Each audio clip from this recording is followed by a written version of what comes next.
Boycott Delhi Capitals. Facebook জুড়ে এই hashtag বুধবার সন্ধ্যা থেকেই ভারতে ট্রেন্ডিং লিস্টে, যেখানে ব্যবহৃত হচ্ছে মোস্তাফিজের ছবি, কমেন্ট বক্সে ধুয়ে দেওয়া হচ্ছে বাংলাদেশের কাটার মাস্টারকে। দাবি একটাই, মোস্তাফিজ মুক্ত, দিল্লি চাই।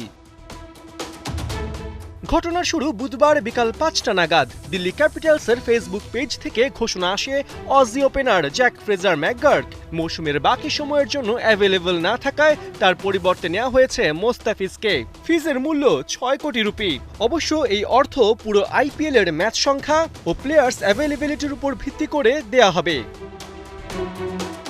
কিন্তু ঘটনা উল্টাতে সময় লাগেনি। কিছুক্ষণ বাদেই সংযুক্ত আরব আমিরাতের উদ্দেশ্যে মোস্তাফিজ রওনা দেন দলের সঙ্গে। যাবার আগে টুইটে জানান, সংযুক্ত আরব আমিরাতের বিপক্ষে খেলতে তাদের দেশে রওনা হচ্ছি, আমাকে দোয়ায় রাখবেন।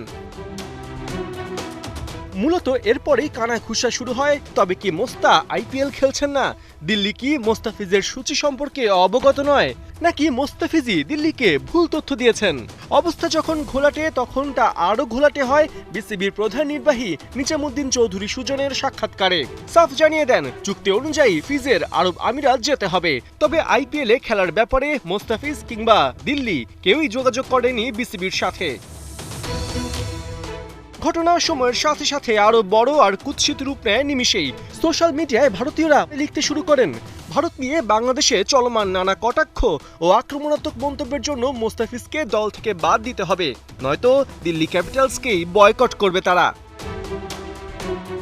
সাম্প্রতিক সময়ে ভারত পাকিস্তান যুদ্ধ, ভারত বাংলাদেশ সম্পর্ক ও নানা উত্তেজনায় আদৌ মোস্তাফিজ ভারত যেতে পারবেন কিনা, সেখানে কোনো সিকিউরিটি কনসার্ন আছে কিনা, এমন নানা প্রশ্ন সামনে চলে আসছে। আরও বড় প্রশ্ন যেটা, তা হলো সংযুক্ত আরব আমিরাত ও পাকিস্তান সিরিজের মুহূর্তে বিসিবি কি মোস্তাফিজকে এনওসি দেবে?